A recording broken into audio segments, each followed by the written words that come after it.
Hello friends, welcome to online classes. मेरा नाम है रजत अग्रहरी। ये आपकी पॉलिटी की क्लास है। पिछली क्लास में हम लोगों ने सिटीजनशिप, प्रेशर ग्रुप ये सब देख लिया था। आज से हम लोग पॉलिटी का सबसे इम्पोर्टेंट टॉपिक जिसका आप लोग कई बार अक्सर चर्चा भी किए हैं, न्यायपालिका, आज हम लोग इस पे आएंगे। ठीक है। आप लोग अभी देखोगे कि न्यायपालिका में हम लोग सुप्रीम कोर्ट भी पढ़ेंगे, फिर हाई कोर्ट भी पढ़ेंगे और फिर अधीनस्थ न्यायालय भी पढ़ेंगे। जो सुप्रीम कोर्ट होता है वो संविधान के भाग 5 में दिया हुआ है। जो हाई कोर्ट है वो संविधान के भाग 6 में दिया हुआ है ना। तब आप लोग के मन में ये होगा कि जब भाग 5 कंप्लीट कराया था, जब हमने संघ पढ़ा था, तो उसी के साथ सुप्रीम कोर्ट क्यों नहीं पढ़ लिया? तो मैंने जानबूझ के तब नहीं कराया था, क्योंकि मैंने सोचा था कि जो न्यायपालिका है पूरा एक साथ कराएंगे, ताकि सुप्रीम कोर्ट और हाई कोर्ट इन सबको जब आप एक साथ पढ़ोगे तो एक समझ विकसित होगी। ठीक है। और हाई कोर्ट और सुप्रीम कोर्ट में बहुत कुछ कॉमन भी है, बहुत कुछ कॉमन भी है। अनुच्छेद अलग अलग है, बाकी चीजें कॉमन है। जैसे नियुक्ति कॉमन है कि नियुक्ति कैसे होती है, पदमुक्ति कॉमन है, पदमुक्ति कैसे होती है, अवमानना की शक्ति कॉमन है कि अवमानना कैसे होती है। ऐसे करके बहुत सारी चीजें हैं जो कि कॉमन है। ठीक। सबसे पहले मैं न्यायपालिका से रिलेटेड कुछ एक बेसिक चीज बताऊंगा। न्यायपालिका का जो सिस्टम है हमारे यहाँ, वो एकल तंत्र है, यानी कि यूनिटरी है। यूनिटरी कैसे? ऊपर सुप्रीम कोर्ट है और हर हर राज्य में हाई कोर्ट है। कई बार ऐसा भी होता है कि दो राज्यों की एक संयुक्त हाई कोर्ट होती है। कई बार ऐसा भी होता है कि एक राज्य और एक दो राज्य और एक केंद्र शासित प्रदेश है, उनकी भी एक संयुक्त हाई कोर्ट हो सकती है। उसमें कोई दो राय नहीं है। बाकी हम जनरली मान के चलते हैं कि एक सुप्रीम कोर्ट है और हर राज्य की एक हाई कोर्ट है। उसके नीचे अधीनस्थ न्यायालय है। तो ऐसा नहीं होगा कि किसी विषय पर सिर्फ सुप्रीम कोर्ट न्याय देगा, किसी विषय पर सिर्फ हाई कोर्ट न्याय देगा, है ना। मतलब कुल मिला के ये कि एकल सिस्टम है। जिस सुप्रीम कोर्ट ने अगर किसी विषय में कोई फैसला सुना दिया तो उसको हाई कोर्ट चैलेंज भी नहीं कर सकता, सोच भी नहीं सकता। यानी कि ये सुप्रीम कोर्ट के क्षेत्राधिकार में भी आता है, जब हम उसमें पढ़ेंगे अभिलेख की शक्तियां वगैरह। अभी इसमें इतना जाने की जरूरत नहीं है। एकल तंत्र को कैसे? जैसे विधायी शक्तियां हम लोगों ने पढ़ी थी, प्रशासनिक शक्तियां पढ़ी थी, वित्तीय शक्तियां पढ़ी थी। तो केंद्र और राज्य के बीच में हमने संबंध में सब पढ़ा था।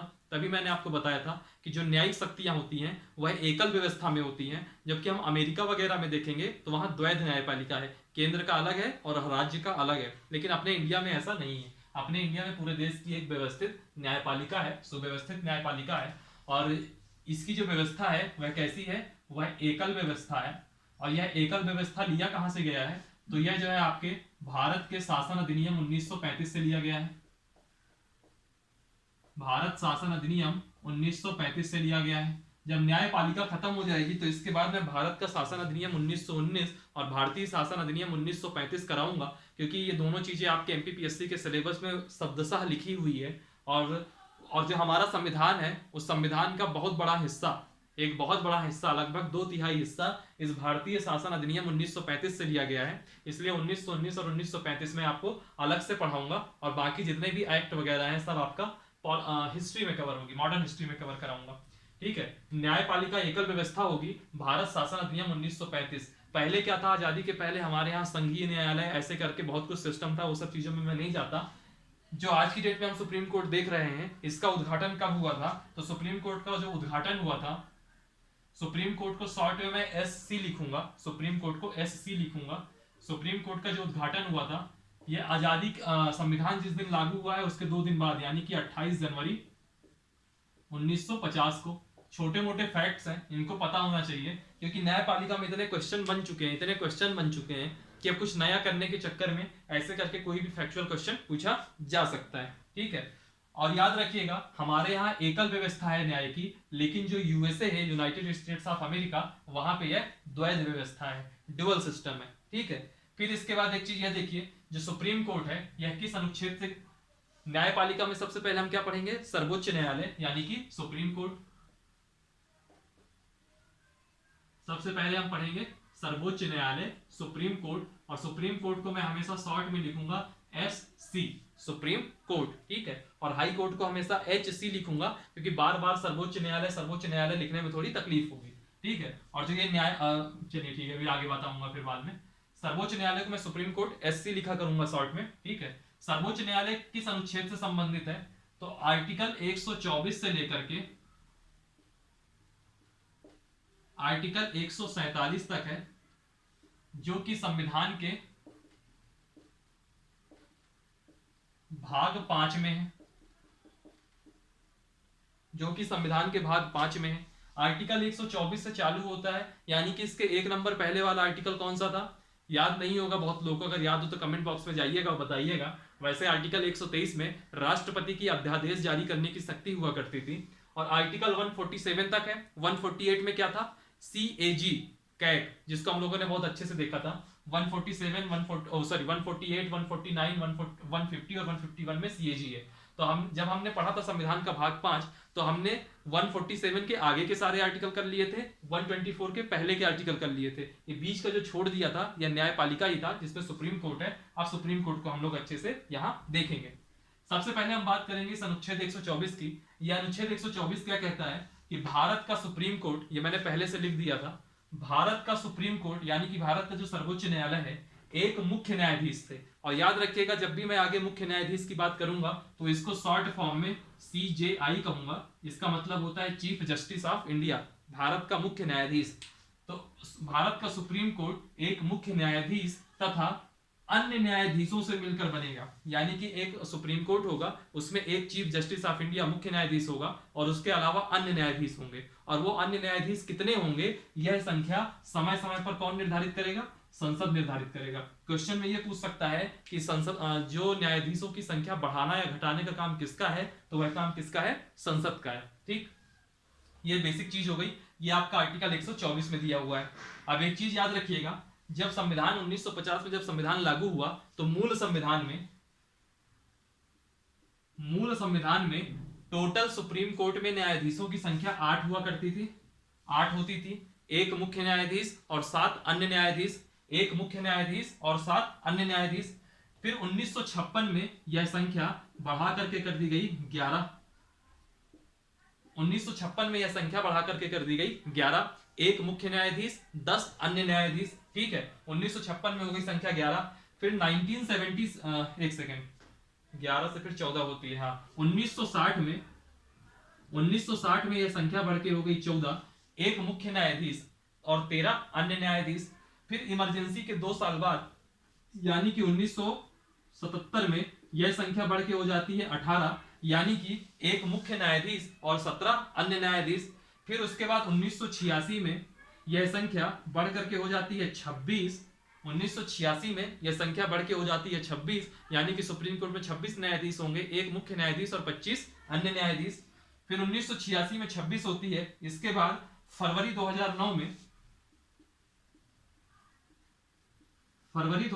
में यह संख्या बढ़ के हो जाती है 31, एक मुख्य न्यायाधीश और 30 अन्य न्यायाधीश। और इसके बाद जो रिसेंटली आज की डेट में जो वर्तमान है, 2019 में एक बार और संख्या बढ़ती है, 2019 में संख्या बढ़ती है, और जज बनाए टोटल जजों की संख्या हो जाती है 34, जो कि एक मुख्य न्यायाधीश होता है और 33 अन्य न्यायाधीश होते हैं। ठीक है, तो जो 34 न्यायाधीश है, ये वर्तमान की स्थिति में मैं अगर जाऊं तो वर्तमान में सुप्रीम कोर्ट में जजों की टोटल संख्या कितनी है, न्यायाधीशों की टोटल संख्या कितनी है, 34 है, एक मुख्य न्यायाधीश है और 33 अन्य न्यायाधीश है। तो ये 33 आ गए आपके अन्य न्यायाधीश, और जो एक है ये आ गया आपका मुख्य न्यायाधीश, जिसको हम चीफ जस्टिस ऑफ इंडिया कहेंगे, CJI कहेंगे। ठीक, तो इतना आपको अगर याद रहे तो बहुत अच्छी बात है, नहीं याद रहे तो इतना याद रखिएगा कि पहले 31 संख्या थी, पहले संख्या 31 थी, और 2019 में बढ़ा करके ये संख्या 34 हो गई, जिसमें एक मुख्य न्यायाधीश है और 33 अन्य न्यायाधीश है। क्वेश्चन इसमें 2 प्रकार से पूछे जा सकते हैं। सुप्रीम कोर्ट के टोटल जजों की संख्या, न्यायाधीशों की संख्या कितनी है, तो 34 है। सुप्रीम कोर्ट में अन्य न्यायाधीशों की संख्या कितनी है, तो वो 33 कहलाएगी, क्योंकि एक मुख्य न्यायाधीश हो गया। तो ये आपका एक आर्टिकल हो गया, आर्टिकल 124, भारत का सर्वोच्च न्यायालय एक मुख्य न्यायाधीश और तथा अन्य न्यायाधीशों से मिलकर बनेगा। और वह संख्या कौन तय करेगा, तो वह संख्या समय समय पर संसद तय करेगी। ठीक है, और अभी कितने हैं, अभी 34 है, 34 सुप्रीम कोर्ट के जजेस। चलिए, ये एक बहुत बेसिक जानकारी हो गई आपको। इसके बाद हम लोग आते हैं, ये फैक्चुअल जो मैं बता रहा हूं ना, इन्हीं फैक्चुअल से ही सबसे ज्यादा क्वेश्चन पूछे जाएंगे। ठीक है, फिर इसके बाद जो है, इन 34 के अलावा मान लीजिए कभी ऐसा कुछ हो गया कि कोरम की पूर्ति नहीं हो रही, ठीक है, कभी कुछ ऐसा भी हो गया कि जरूरत पड़ रही है, तो वैसी स्थिति में राष्ट्रपति कुछ एडहाक में, यानी कि जिसको हम कहते हैं ना, जैसे टीचर वगैरह होते हैं स्कूल में कि टीचर किसी सब्जेक्ट को पढ़ाने के लिए कम है, सरकारी टीचर अभी अवेलेबल नहीं है, सरकारी स्कूल है, तो वैसी स्थिति में क्या होता था कि एक जो है एडहाक में टीचर रख लिया जाता था, जिसको 2,500-3,000 रुपए कम वेतन दिया जाता था और उसको टीचर बना दिया जाता था। तो वैसी स्थिति में अगर कभी राष्ट्रपति को लगे कि न्यायाधीशों की संख्या कम है, वैसी स्थिति में तदर्थ न्यायाधीश भी नियुक्त किए जा सकते हैं। और इसका इन 34 के अलावा और इसका प्रावधान है आर्टिकल 127 में। ठीक है, आर्टिकल 127 कहता है इन 34 के अलावा, मैं सिंपल सा लिखे दे रहा हूं कोई, क्योंकि इंपॉर्टेंट नहीं है, फिर भी मालूम होना चाहिए, राष्ट्रपति तदर्थ न्यायाधीशों की नियुक्ति कर सकता है।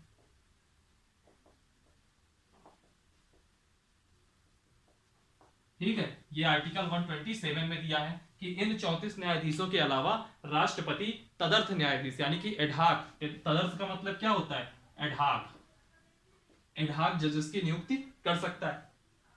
ठीक, ये बेसिक चीज हो गई। अब आप आइए मुद्दे की बात में। सबसे पहले योग्यताएं। अगर मान लीजिए मेरी इच्छा हो गई कि मुझको सुप्रीम कोर्ट का जज बनना है, तो वैसी स्थिति में मेरे अंदर कौन सी एलिजिबिलिटी होनी चाहिए कि मैं सुप्रीम कोर्ट का न्यायाधीश बन सकूं। तो सबसे पहले ये बात कर लीजिए कि किस आर्टिकल में दिया हुआ है। तो आर्टिकल 124 क्लॉज 3 में दिया हुआ है योग्यताएं। योग्यताएं में पहली योग्यता है, बेसिक योग्यता है जो सबके साथ रहती है, कि भारत का नागरिक होना चाहिए, भारत का नागरिक होना चाहिए।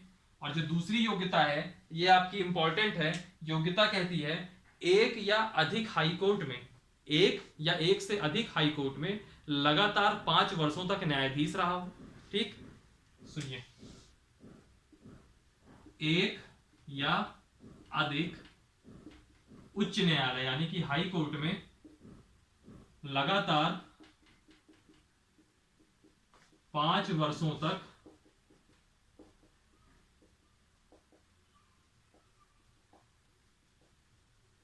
न्यायाधीश रहा हो। अगर कोई व्यक्ति है वह लगातार 5 वर्षों तक हाई कोर्ट में न्यायाधीश रहा हो तो उसको जो है सुप्रीम कोर्ट का जज बनाया जा सकता है। या फिर अगर ये योग्यता नहीं है तो दूसरी योग्यता देखिए, एक या अधिक हाई कोर्ट में लगातार 10 वर्षों तक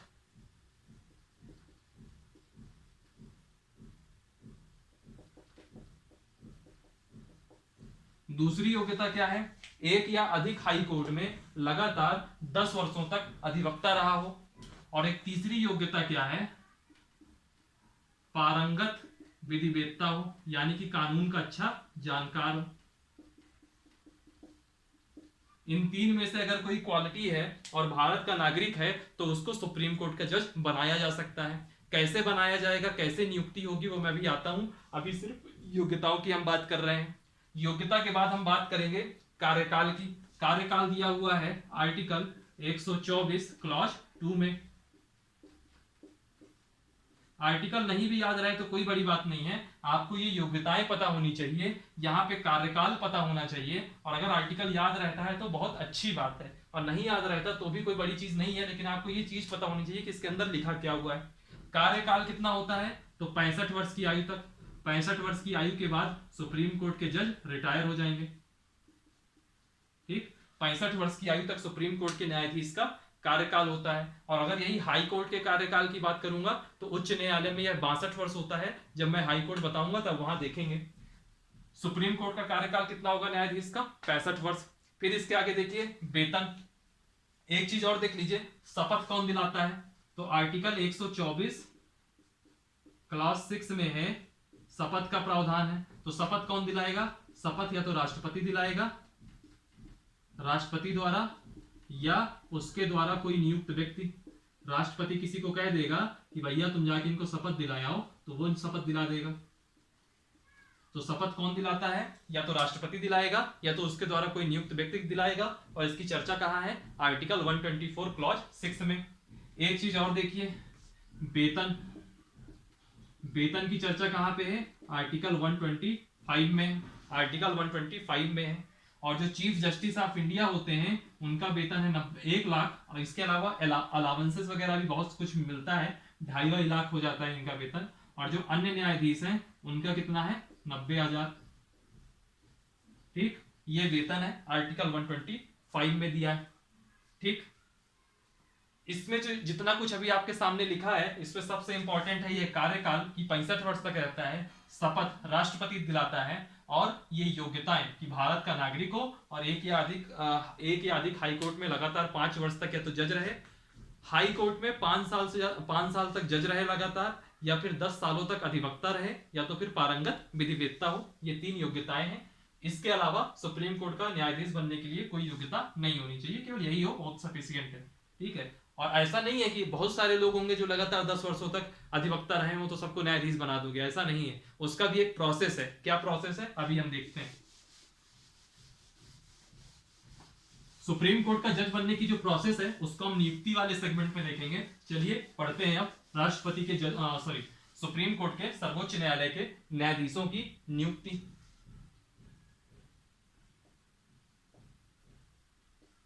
नियुक्ति का टॉपिक थोड़ा बड़ा है, और क्या पता कि नियुक्ति और राष्ट्रपति की पदमुक्ति तक ही आज की क्लास में हो पाए। ठीक है, नियुक्ति में आते हैं। आर्टिकल 124 कहता है,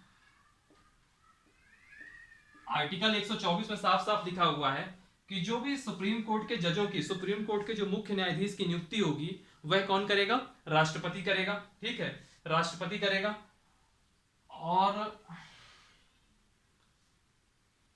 सुनिएगा पूरा उसका आर्टिकल देखिए, मैं लिखता हूं। आर्टिकल 124 में यह लिखा है, सुप्रीम कोर्ट के मुख्य न्यायाधीश की नियुक्ति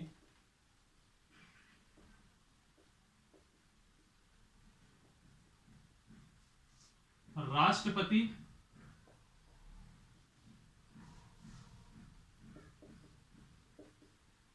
ऐसे न्यायाधीशों के परामर्श से करेगा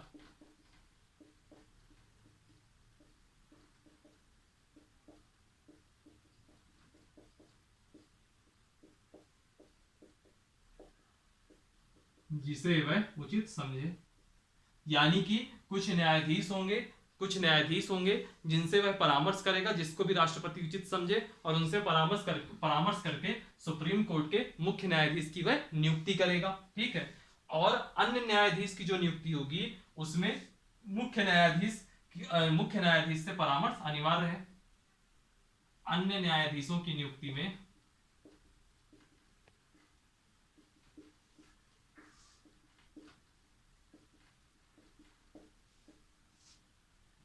चीफ जस्टिस ऑफ इंडिया की परामर्श अनिवार्य है। अब सुनिएगा मेरी बात।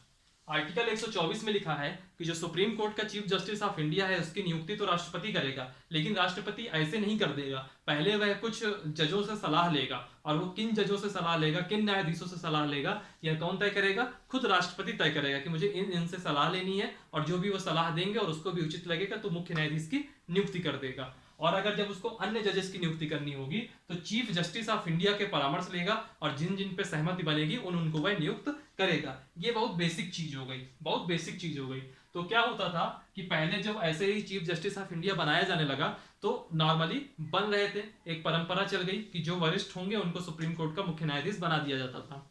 लेकिन इमरजेंसी के समय और इमरजेंसी के बाद में भी और इमरजेंसी के पहले भी, इंदिरा गांधी जी के समय में थोड़ा ऐसा इसमें ऊपर नीचे हो गया। ठीक है, जिनकी वरिष्ठता में क्रम आना चाहिए था उनको जो है न्यायाधीश बनाया ही नहीं गया, उनको मुख्य न्यायाधीश बनाया ही नहीं गया, बल्कि किसी दूसरे को बना दिया गया। फिर इसके बाद 1982 में एक बहुत ही फेमस केस हुआ, एसपी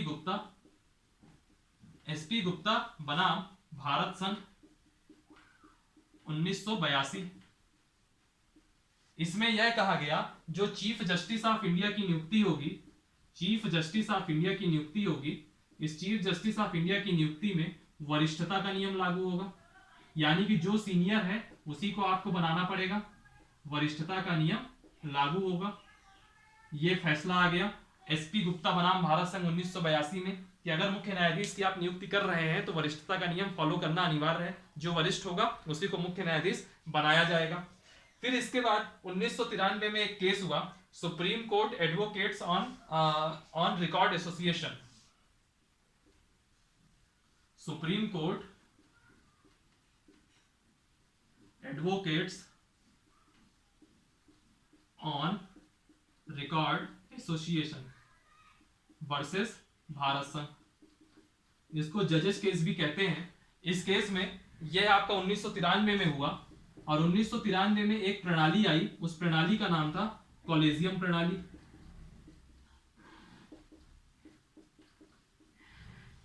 उस प्रणाली का नाम था कॉलेजियम प्रणाली। इस केस में एक कॉलेजियम प्रणाली आई और कहा गया कि जो सुप्रीम कोर्ट और हाई कोर्ट के न्यायाधीशों की जो नियुक्ति होगी,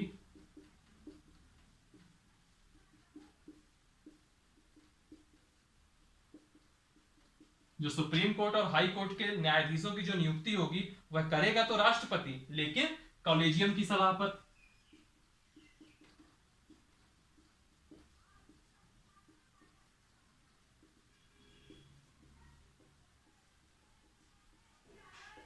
अभी भी अगर आपसे एग्जाम में पूछ लिया जाए कि हाई कोर्ट और सुप्रीम कोर्ट के जजों की नियुक्ति कौन करता है, तो नियुक्ति तो राष्ट्रपति करेगा, लेकिन राष्ट्रपति किसकी सलाह पे करेगा? कॉलेजियम की सलाह पे। अक्सर आप लोग सुनते होंगे, न्यूज वगैरह में आता रहा, कॉलेजियम कई बार विवादों में भी रहता है। तो जो कॉलेजियम प्रणाली, कॉलेजियम सिस्टम के अंतर्गत एक संरचना होती है, इसका एक पूरा स्ट्रक्चर होता है, कौन कौन मेंबर होते हैं अभी मैं आता हूं इसमें। तो कॉलेजियम प्रणाली के अंतर्गत जो भी कॉलेजियम सजेस्ट करता है कि इसको इसको जज बनाना है, तो उसका प्रस्ताव जाता है राष्ट्रपति के पास और राष्ट्रपति उसी को ही बना सकता है। कई बार राष्ट्रपति उन प्रस्तावों को लौटाल भी देते हैं, फिर उसमें थोड़ा बहुत विवाद भी बनता है। चलिए उसमें अभी हमको नहीं जाना, हमको सिर्फ इतना समझना है कि सुप्रीम कोर्ट और हाई कोर्ट के जो न्यायाधीश हैं उनकी नियुक्ति कॉलेजियम की सलाह पर कौन करेगा? राष्ट्रपति करेगा।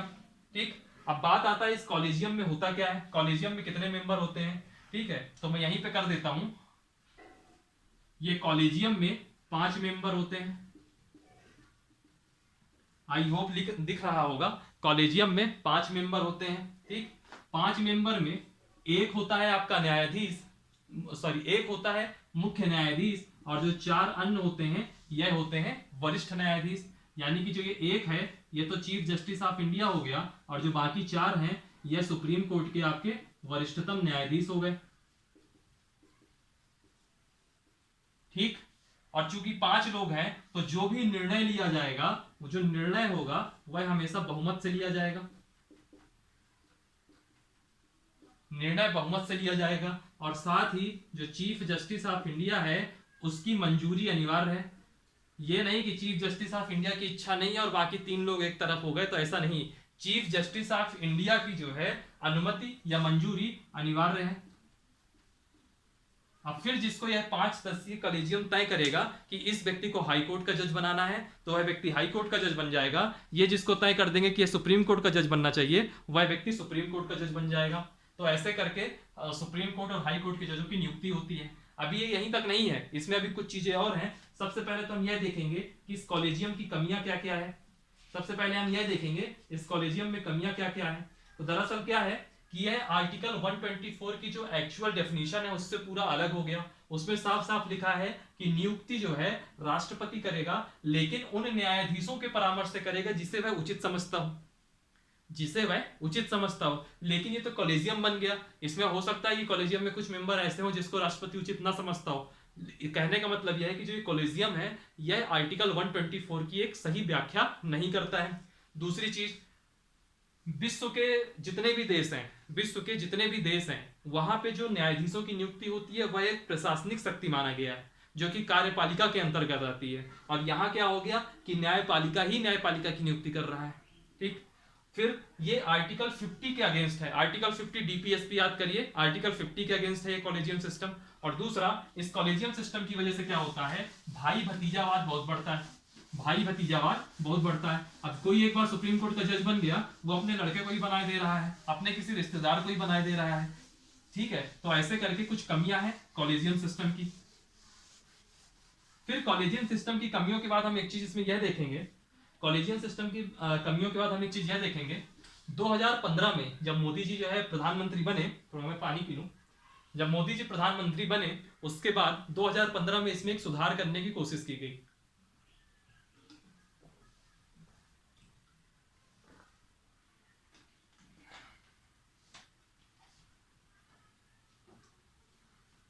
दो 2015 में एक सुधार करने की कोशिश की गई और 2015 में एक संशोधन किया गया, 99वां संविधान संशोधन।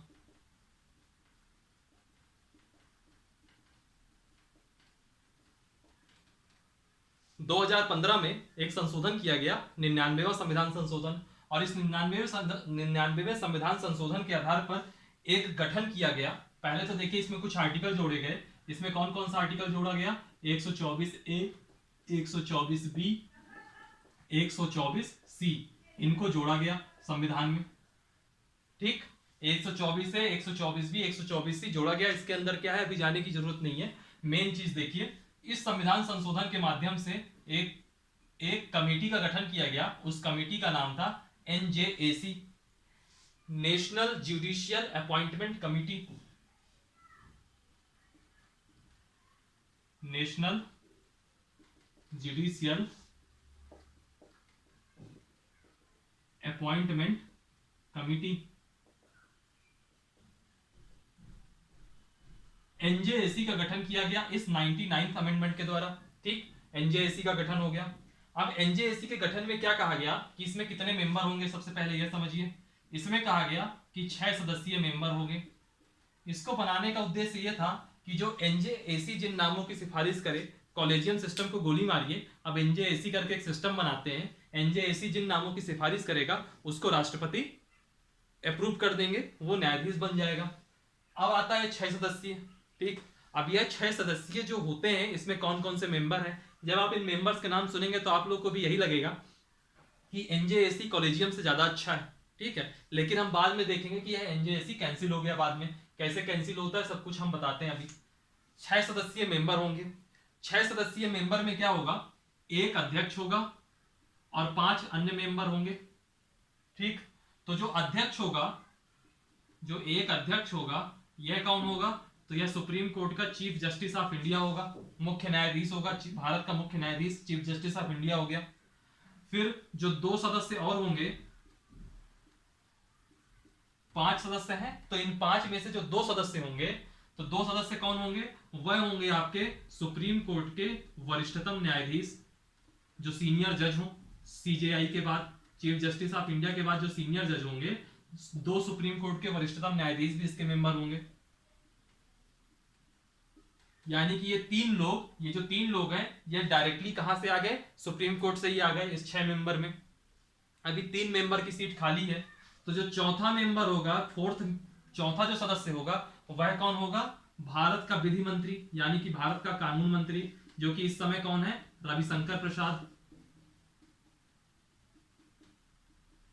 भारत का कानून मंत्री चौथा सदस्य हो गया। फिर बात आती है ये जो 5वां सदस्य है, 5th सदस्य, और जो 6ठा सदस्य है, यह कौन होंगे? यह कोई ख्याति प्राप्त व्यक्ति होंगे, ख्याति लब्ध कोई व्यक्ति होंगे। अब यह कहा गया कि इन व्यक्तियों को कैसे तय किया जाए, तो इसके लिए एक 3 सदस्यीय कमेटी हो, इन लोगों को नॉमिनेट किया जाएगा। कौन क्या किया जाएगा? इन लोगों को मनोनीत किया जाएगा, नॉमिनेट किया जाएगा। और मनोनीत कौन करेगा? मनोनीत करने के लिए 3 सदस्यीय समिति होगी, 3 मेंबर्स की एक कमेटी होगी। वो 3 मेंबर की कमेटी तय करेगी कि इन 2 लोगों में कौन होगा। अब सवाल उठता है कि इन 3 सदस्यों की जो समिति बनेगी, इसमें कौन होगा? तो इसमें 3 लोग होंगे। पहला तो होगा chief justice of India, Bharat का मुख्य न्यायाधीश या सुप्रीम कोर्ट के मुख्य न्यायाधीश। और दूसरे कौन होंगे? दूसरे होंगे भारत के प्राइम मिनिस्टर, प्रधानमंत्री मोदी जी। और तीसरा कौन होगा? तीसरा होगा लीडर ऑफ अपोजिशन, LOP, विपक्ष का नेता या लोकसभा का विपक्ष का नेता, जो कि इस समय कौन है? अधीर रंजन चौधरी। अब ये 3 लोग मिल करके इन 2 लोगों को चुनेंगे। तो ऐसे करके एक 6 सदस्यीय समिति बनेगी। पहला अध्यक्ष पहला जो है अध्यक्ष जो होगा सुप्रीम कोर्ट का मुख्य न्यायाधीश होगा। 2 सदस्य सुप्रीम कोर्ट के वरिष्ठतम न्यायाधीश होंगे, यानी कि 3 मेंबर चुन लिए गए। चौथा मेंबर भारत का कानून मंत्री हो जाएगा। और 5वां और 6ठा मेंबर एक ख्याति लब्ध कोई व्यक्ति होंगे, जिनको 3 सदस्यीय समिति मनोनीत करेगी। और उस 3 मेंबर कमेटी में कौन होंगे? पहला होगा CJI, chief justice of India, दूसरा होगा प्राइम मिनिस्टर, और तीसरे होंगे लीडर ऑफ अपोजिशन। ठीक है, तो ऐसे करके एक 6 सदस्यीय समिति बनेगी, जिसका नाम होगा NJAC। और फिर कहा गया राष्ट्रपति NJAC की सलाह पर, इसी में कहा गया कि जो राष्ट्रपति है वह NJAC के सलाह पर न्यायाधीशों की नियुक्ति करेगा।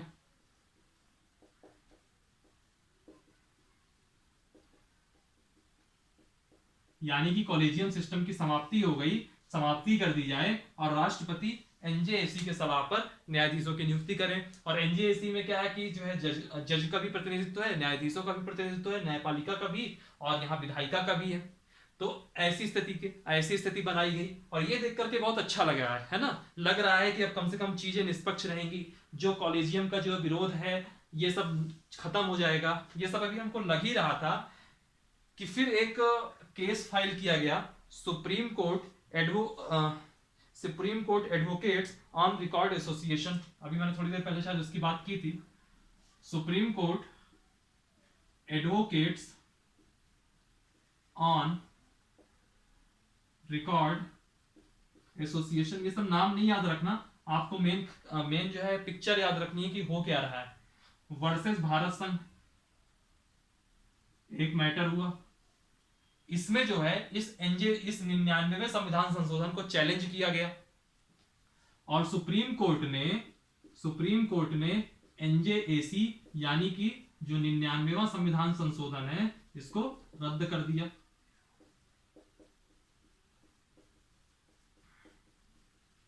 यानी कि इन्होंने एनजेएसी को रद्द कर दिया और इन्होंने कहा जो कॉलेजियम सिस्टम चली आ रही है उसी को आप वही कंटिन्यू रहेगी।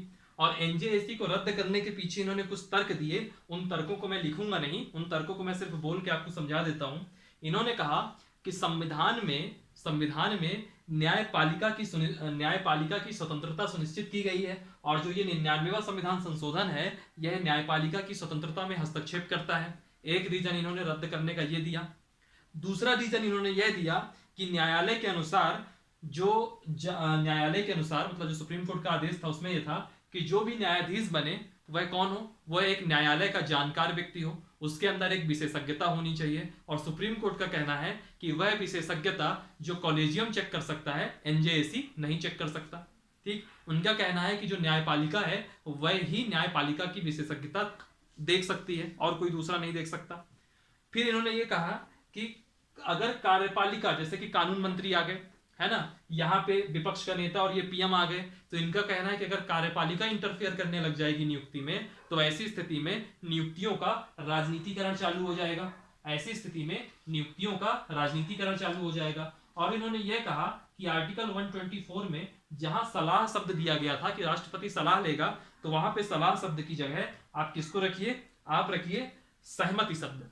सलाह शब्द को सहमति शब्द माना जाए। ऐसे करके इन्होंने कुछ कारण दिखाए और उन कारणों के आधार पर इस पूरे 99वें संविधान संशोधन जो मैंने इतना बोर्ड में आपके सामने लिखा, इसको पूरा इन्होंने एक झटके में रद्द कर दिया। तो आज भी अगर आपसे पूछ लिया जाए कि हाई कोर्ट और सुप्रीम कोर्ट में जजों की नियुक्ति किस व्यवस्था के अंतर्गत होती है, तो यह आपके कॉलेजियम सिस्टम के अंतर्गत ही होती है। कॉलेजियम सिस्टम में कितने मेंबर होते हैं, तो 5 मेंबर होते हैं। एक सुप्रीम कोर्ट का मुख्य न्यायाधीश और बाकी जो 4 हैं वो अन्य वरिष्ठतम न्यायाधीश सुप्रीम कोर्ट के। 99वें संविधान संशोधन से रिलेटेड कभी कोई क्वेश्चन पूछ लिया जाए कि इसमें क्या होता है, तो इसमें एनजेएसी है, इसमें कितने मेंबर होते हैं, तो 6 सदस्यीय मेंबर होते हैं, इससे ज्यादा इसमें नहीं पूछेगा क्योंकि ये रद्द हो गया है। फिर भी बेसिक पता होना चाहिए, कई बार पूछ ही लेता है कि 99वें संविधान संशोधन किससे संबंधित है, तो आपको पता होना चाहिए कि किस चीज से संबंधित है। ठीक, कितनी क्लास हो गई भैया अभी की? 33 मिनट की हो गई। तो एक टॉपिक और देख लेते हैं, न्यायाधीशों की पदमुक्ति, और इसके बाद आज की क्लास खत्म करेंगे क्योंकि भी बहुत ज्यादा हो जाता है तो फिर आपको भी समझने में दिक्कत होती है।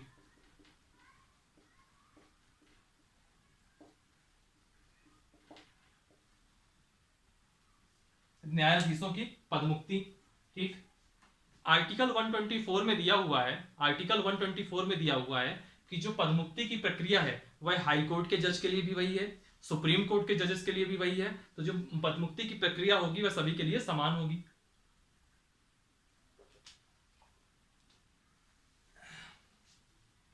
पदमुक्ति की जो प्रक्रिया है वह सभी के लिए समान होगी।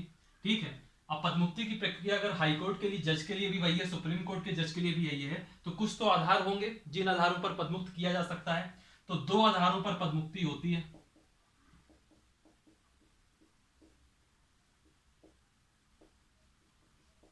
दो आधारों पर पदमुक्ति होगी। कौन कौन से वो आधार हैं? पहला आधार है अक्षमता, ये कह दिया जाए कि जो न्यायाधीश है वो अक्षम है, ठीक है। और दूसरा साबित कदाचार। कदाचार का मतलब क्या होता है? संविधान के उल्लंघन पर। इन दो आधारों पर किसी भी न्यायाधीश की पदमुक्ति की जा सकती है। और अगर जज जो है जज को अगर इन दो आधारों पर हटाया जा सकता है, अक्षमता और साबित कदाचार, तो यह तय कैसे होगा कि उसने संविधान का उल्लंघन किया है या नहीं किया है, ठीक। तो ऐसी स्थिति में क्या होता है, इसकी प्रोसेस क्या है पूरी वह देखिएगा। मान लीजिए कोई एक जज है, उस जज का नाम मिस्टर एक्स है, कोई भी जज है, कोई भी नाम हो सकता है। तो उन जज को अगर हटाना है तो उससे संबंधित एक प्रस्ताव बनेगा। एक संबंधित जो प्रस्ताव होगा, प्रस्ताव या तो लोकसभा में आएगा या तो राज्यसभा में आएगा, किसी भी सदन में पेश किया जा सकता है।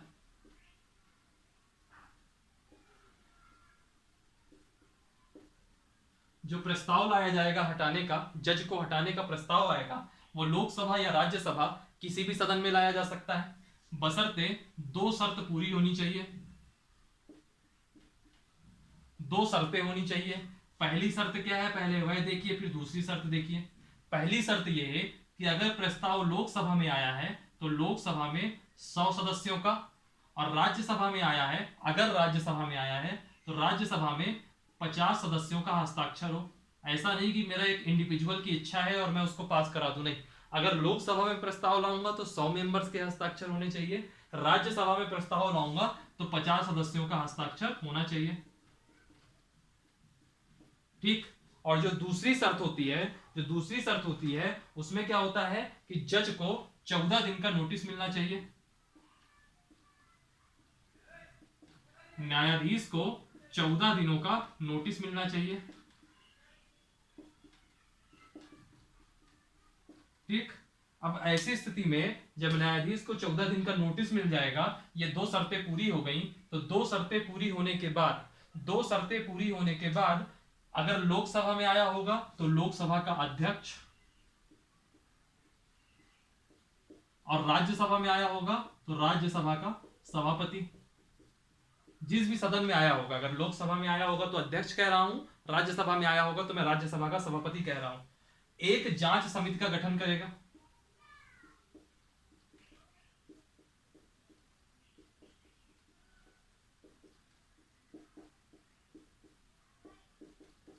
ठीक। अगर लोकसभा में आ रहा है तो लोकसभा स्पीकर जांच समिति का गठन करेगा, राज्यसभा में आ रहा है तो राज्यसभा का सभापति एक जांच समिति का गठन करेगा। और जो ये जांच समिति का गठन होगा, ये जो जांच समिति होगी, ये जांच समिति यह हमेशा कितने सदस्यीय होगी? यह 3 सदस्यीय होगी। 3 सदस्यीय होगा। इसमें 3 लोग होंगे। पहला होगा एक न्यायाधीश होगा सुप्रीम कोर्ट का। 3 मेंबर कौन कौन होंगे देख लीजिए। एक होगा सुप्रीम कोर्ट का जज, सुप्रीम कोर्ट का न्यायाधीश, मुख्य न्यायाधीश नहीं, कोई भी एक न्यायाधीश होगा। किसी भी एक हाई कोर्ट का, इतने सारे हमारे देश में हाई कोर्ट्स हैं, किसी भी एक हाई कोर्ट का मुख्य न्यायाधीश होगा,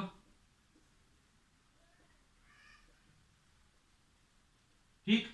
3 सदस्यीय समिति में, 3 सदस्यीय जांच समिति में पहला सुप्रीम कोर्ट का न्यायाधीश हो गया, दूसरा हाई कोर्ट का मुख्य न्यायाधीश हो गया, और तीसरा हो गया कोई पारंगत विधिवेत्ता। जैसे मान लीजिए सुभाष कश्यप है, पारंगत विधिवेत्ता है, कानून के जानकार हैं, आओ भैया आप शामिल हो जाओ इस जांच समिति में, ठीक है। तो एक पारंगत विधिवेत्ता होना चाहिए। यह 3 लोगों की समिति होगी। यह 3 लोगों की समिति इस प्रस्ताव पर जांच करेगी, इस प्रस्ताव पर जांच करेगी कि क्या जिस जज के अगेंस्ट में यह प्रस्ताव लाया गया है उनको हटाने का, तो क्या वह जज अक्षम है या फिर क्या उसने किसी संविधान का उल्लंघन यानी कि कोई कदाचार साबित होता है। इसकी जांच कौन करेगा? ये 3 सदस्यीय समिति करेगी, ठीक। अभी जब ये समिति जांच करेगी तो ये 2 फैसला देगी। या तो ये समिति उसको निर्दोष साबित करेगी, कह देगी कि उसने कोई ऐसा गलत काम नहीं किया है कि उसको हटाया जाए, या तो यह समिति उसको दोषी साबित करेगी कि उसने कोई ना कोई दोष, उसके अंदर कोई ना कोई दोष है, या तो उसने संविधान का उल्लंघन किया है या तो वह अक्षम है। तो ये जब जांच समिति अपनी पूरी जांच कर लेगी, जांच होने के बाद या तो वह निर्दोष कहेगी या तो दोषी कहेगी।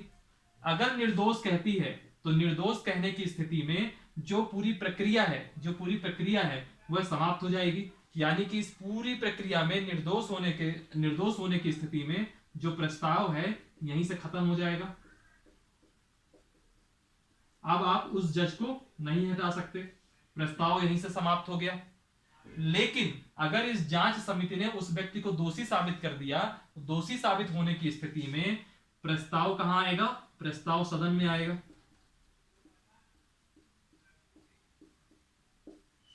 प्रस्ताव सदन में आएगा। अगर वह प्रस्ताव लोकसभा में लाया गया है तो पहले वह प्रस्ताव लोकसभा में आएगा। प्रस्ताव अगर राज्यसभा में आया है तो यह प्रस्ताव राज्यसभा में आएगा। प्रस्ताव सदन में आने के बाद अगर वह विशेष बहुमत से पारित हो जाए, यानी कि 2/3 मेजॉरिटी से पारित हो जाए,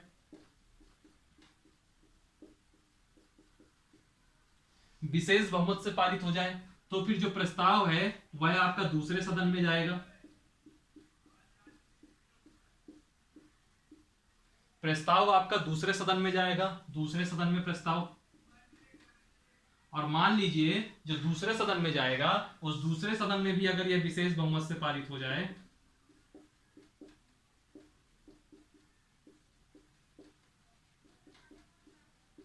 तो ऐसी स्थिति में राष्ट्रपति उस न्यायाधीश को पदमुक्त कर देगा।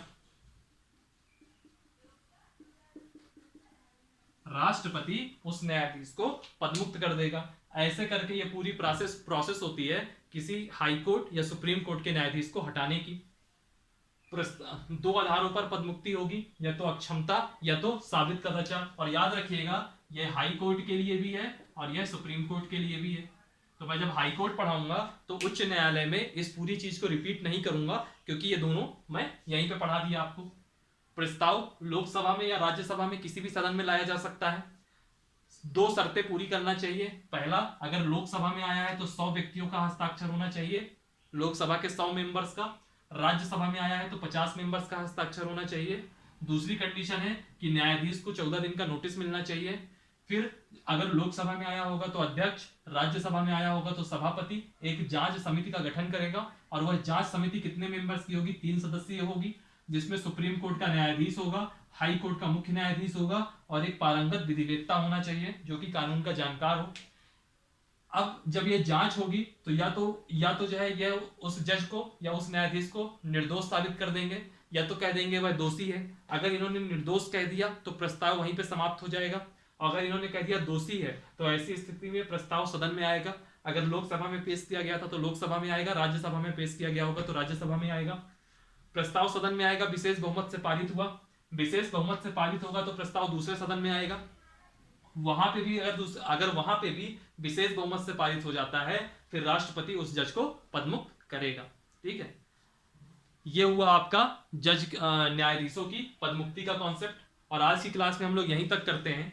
नेक्स्ट क्लास में हम लोग देखेंगे सुप्रीम कोर्ट की शक्तियां और क्षेत्राधिकार, और होगा तो नेक्स्ट क्लास में सुप्रीम कोर्ट खत्म हो जाएगा और उसके अगली क्लास तक में हाई कोर्ट और अधीनस्थ न्यायालय हो जाएगा। 2 क्लासेज और लगेंगी, न्यायपालिका आपका खत्म हो जाएगा। चलिए फिर आज की क्लास में इतना ही रखते हैं। वीडियो को लाइक कीजिएगा, कमेंट कीजिएगा। कहीं कोई डाउट है, क्योंकि थोड़ा सा कॉम्प्लिकेटेड टॉपिक है, तो थोड़ा रुक करके एक बार इसको और 2-3 बार वीडियो देखेंगे तो समझ में आ जाएगा। ठीक है, केवल इतना ही हिस्सा जो पदमुक्ति वाला कॉन्सेप्ट है यही थोड़ा सा आपका डिफिकल्ट पोर्शन रहता है, तो इसको थोड़ा सा आप समझिएगा, याद रखिएगा। और कहीं भी तब भी कोई प्रॉब्लम आती है तो कमेंट बॉक्स में आप अपना क्वेश्चन पूछ सकते हैं, मैं उसका प्रॉपर रिप्लाई करूंगा। चैनल की जो लिंक है सबके साथ शेयर कीजिए ताकि सब लोग इस वीडियो को देखें, और ज़्यादा से ज़्यादा सब्सक्राइब कीजिए। ठीक है, अपने सारे ग्रुप वगैरह में शेयर कर दीजिएगा।